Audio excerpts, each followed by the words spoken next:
When we started out the Bible reading this year, we knew that Matthew and John wouldn't quite get us through the end of the year in our weekly readings. So we ended up with these last 3 weeks. Yeah, last 3 weeks to try to figure out something to do with them so we can keep the reading habit up. And it just made sense to throw in Mark. That will actually give us an opportunity, since we read Luke a couple of years ago, and throw in Mark so that we'd actually have all four Gospels. All four Gospels in part of our read. And if you can discipline yourself to get Mark in, that means over the course of this year, we will have read 3 of the 4 Gospels. And I think end up with 3 very different flavors in telling the story of Christ. And so we want to lay that challenge before you here at the end of the year. I know it's a busy time, but Mark is the shortest of the Gospel. And it's also the Indiana Jones Gospel because it is quick and action-filled. Yeah. And so it's gonna keep your attention really well. And so maybe just take a day or so each day and read a chapter, and we can add that to what we've done this year. So I want to give you a little primer. This will be the only podcast we do for the rest of the year.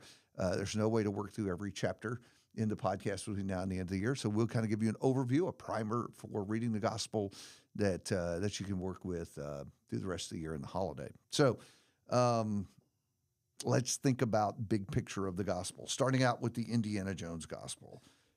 Quick and action-packed, right? Short and quick. Because that's how Indiana Jones starts out. I remember when I first great opening scenes. When I saw the movie the first time, great opening I scene. was with someone who had seen it before, and my question was, does the movie start out kind of slow? I really did ask that question. Felt really dumb about it afterwards. So you talked during the movie is what you're saying. Of course I did.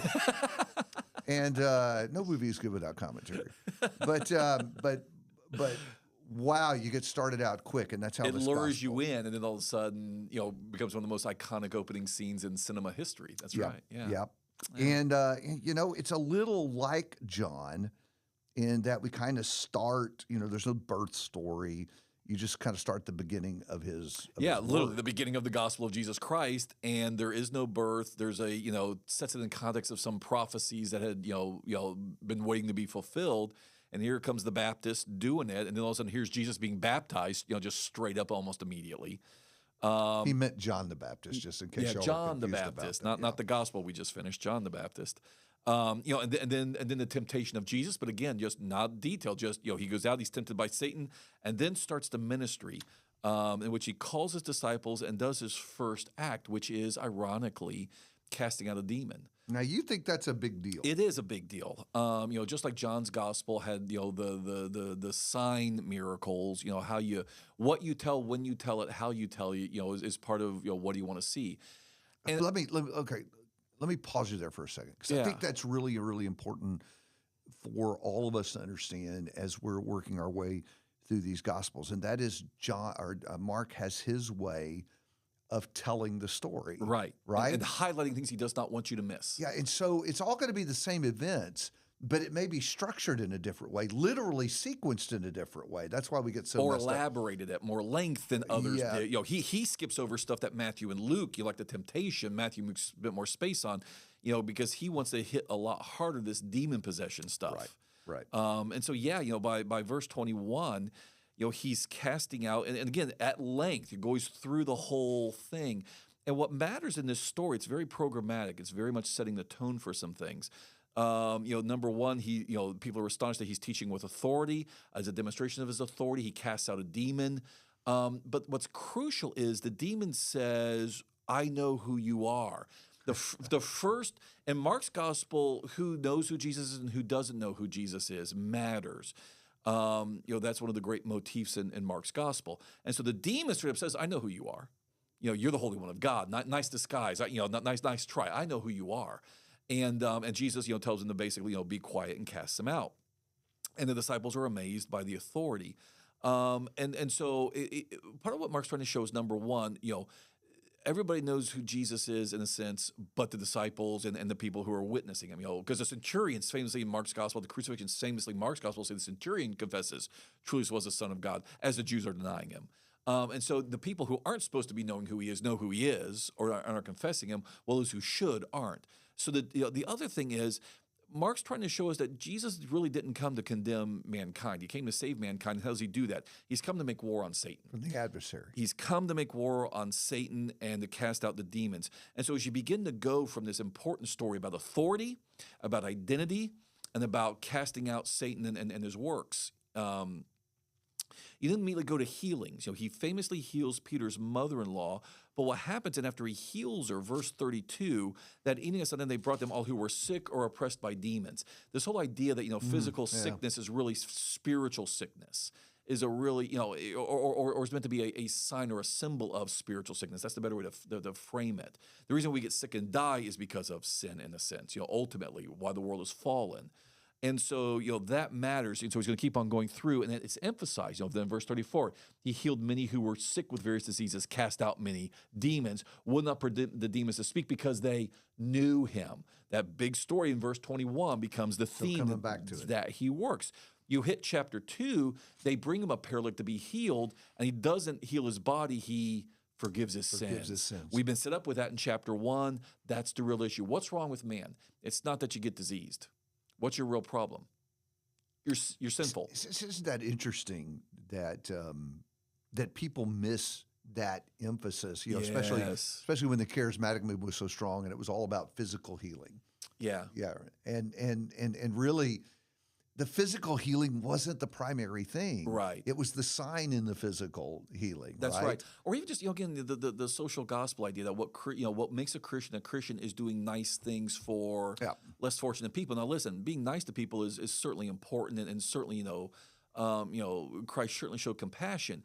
But what the Gospels show when they're carefully read is Jesus used those acts to drive you to a deeper spiritual significance, that your real problem is not you're diseased or you're poor. Your real problem is you live in a broken world, fallen because of sin, and you're going to die in your sins. And I've really come not to solve your problem temporarily, making sure you have food or shelter now, because you're still going to die in your sins.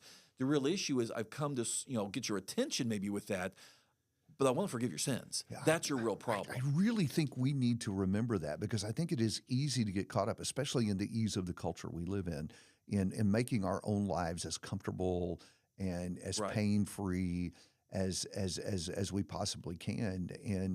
And so much so that we see sickness and disease as the big sickness, disease, and death as the big thing. And scripturally speaking, that was not the big thing. The big thing was sin. Right. And the great struggle is a spiritual one, to be spiritually alive and healthy again. And I think it's easy to lose track of that, especially in our youth, right? Right. Oh yeah. Because we become idealists, and we want to make and it's wonderful. Young people want to make a difference. They see the brokenness and suffering of the world, want to do something about it. That's a wonderful impulse in and of itself, but it's got to be channeled in the way that the Bible actually says it needs to be channeled.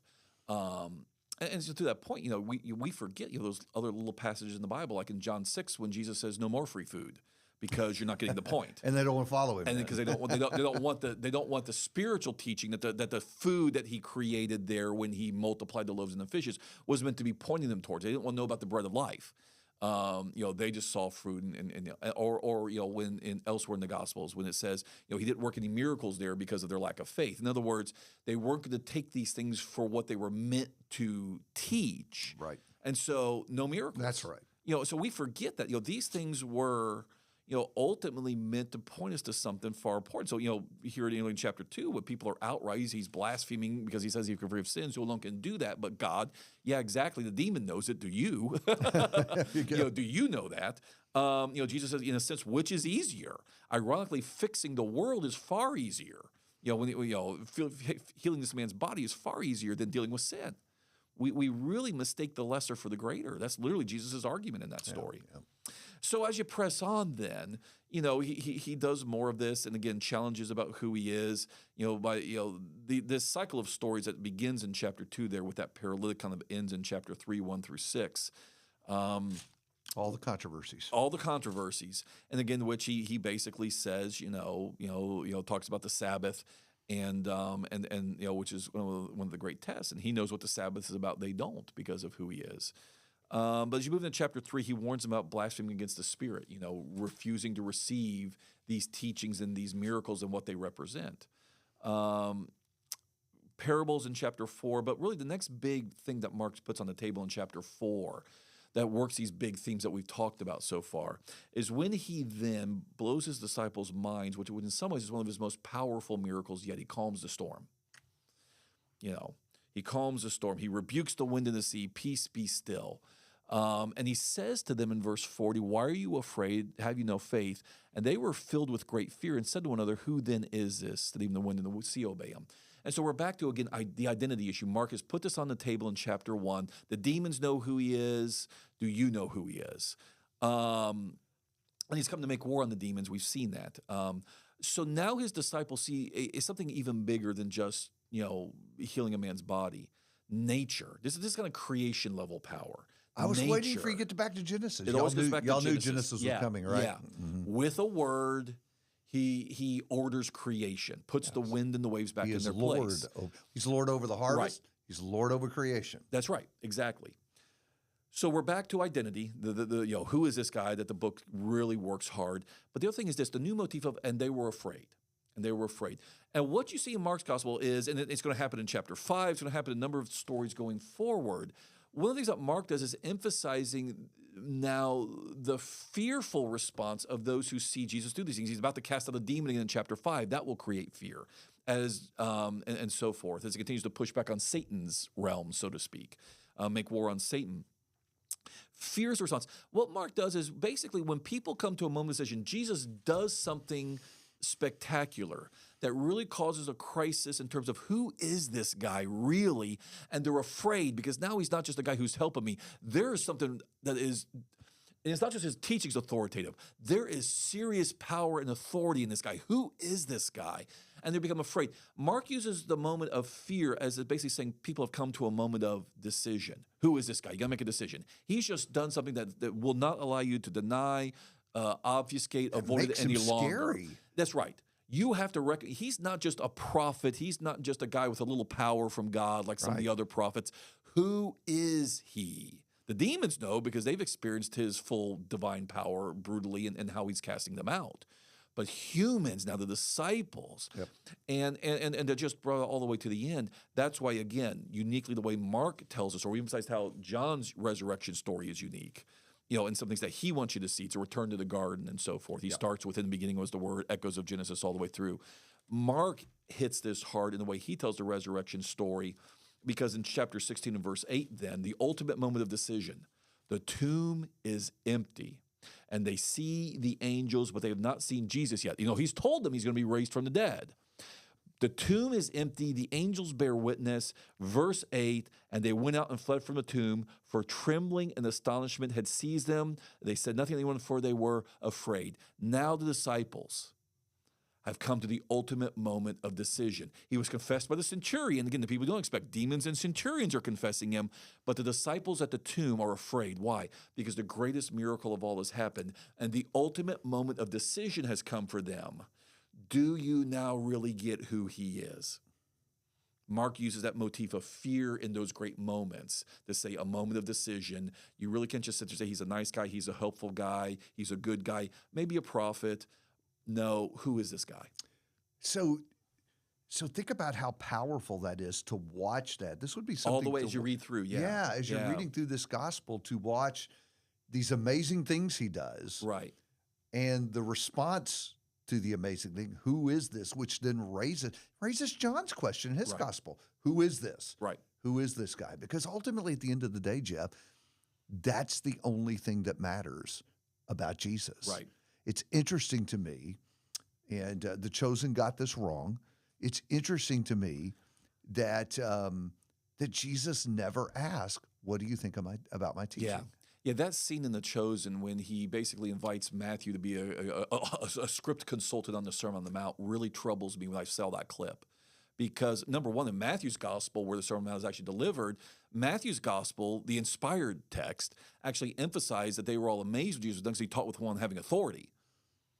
He didn't need help figuring out how this, do market how he's going to hit the audience, Matthew. Yep. How well he's going to be received, and invite Matthew to give him feedback before he Right. goes and preaches. It's almost blasphemous, frankly, David. Yeah. It is we just have a hard time when we get away from the Gospels themselves.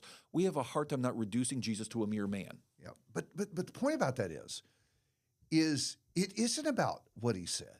It's about who it is that's saying that. Right. Because at the end of the day, if Jesus is who he claimed to be, he is to be feared in that reverence sense, that which we bow the knee, honor him as king. And as this is repeated throughout the covenants, we do what he says. I hear echoes of Exodus 19 in all of that when he says to Israel, if you will hear my voice and do what I say, then you will be my people. That's always been the fundamental of being the people of God, Right. the willingness to hear his voice and do what he said. And so ultimately, this question of identity, do you really believe, is the issue. So this dovetails well with the end of John, Yeah. where John tells us, I've given you all the evidence you Yeah. need to believe. And again, because we're doing this as a congregational read, so as Christians we're reading this, we forget, in the first century, some of the original audiences for this, why these were written to bring you to faith in Jesus in the first place. So you have to remember when you already are there, you already believe who this guy is. One of the ultimate takeaways we're going for as we read this is to deepen our conviction. Correct. In one sense, if you're a Christian, you've already confessed Jesus is Lord. Jesus, Son of God. When you obeyed the gospel as the confession that you make publicly. But we want to always strengthen our hand in that conviction. And part of it is, I think about that song, older song that we used to sing more often before the Lord's Supper, when my love for Christ grows weak. That as even as over the years and decades of our walk with God, it's easy to begin to become a little lackadaisical. And sometimes we need to go back and get the gut punch of a real fire hose encounter with the power and the authority, especially when we begin to rationalize our own sins and our own behavior sometimes too. This is somebody with authority. This is a king, and not just a king on earth. This is the King of Kings and Lord of Lords. Even the demons tremble. I think, though, the reason the obedience is so important isn't just because God said it and we ought to do it, Right. which is True. which is at the most fundamental level true. Right. But there is the blessing of the lived relationship with Jesus. I think the longer you walk with him, the more you recognize this is indeed the right way to go. Even with the obstacles and the difficulties and, yes, the suffering and persecution that may come with it, there is still this validating that, yes, this is the right way to do human life, right? Right. And so as you see that, what happens? It just affirms that what I believe is true and that he really is who he claims to be. But then work that backwards. If I'm sort of a Sunday-only Christian where this is all just kind of a religious facade and I don't really day by day live the life, that only contributes to doubt and uncertainty because I'm really no different than the culture because I'm not listening to his voice and I'm not obeying him. So there's no lived relationship there. There's just sort of this Sunday facade that I put on, which then stirs doubt and uncertainty and thinking, I really don't feel like my life's any different or better or enhanced by this decision to walk with Jesus. It's just interruptions to my weekend schedule and guilt because I'm not doing what I know I'm supposed to be doing. So I really do think that's a vital piece of this that strengthens our conviction he is who he claimed to be, and that's the lived relationship. Well, and just push that, continue to push that because I like that.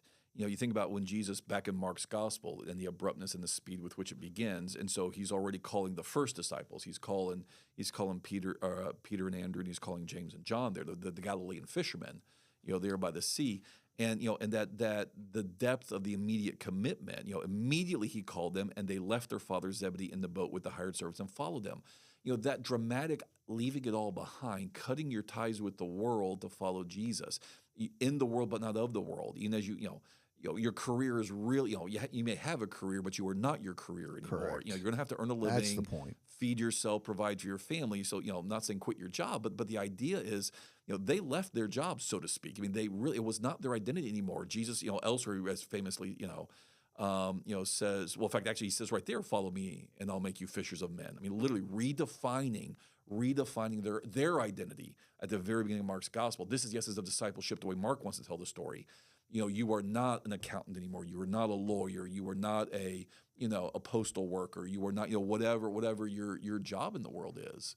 You may continue to do that up to a point to provide for yourself, by the sweat of your brow, eat your bread. But you are fundamentally a different identity now if you follow Jesus. Well, Mark is our wrap-up read for the end of the year. And so let me just go and say right now that that first Sunday in January, we'll be introducing the read for 2026. Hope you'll get excited about that. Jeff and I are excited about it. I think it's going to be a great topic of focus and study as we make our way through next year. So hope you'll make plans to be with us for that first Sunday in January, and then start watching the podcast for weekly updates on the Bible reading.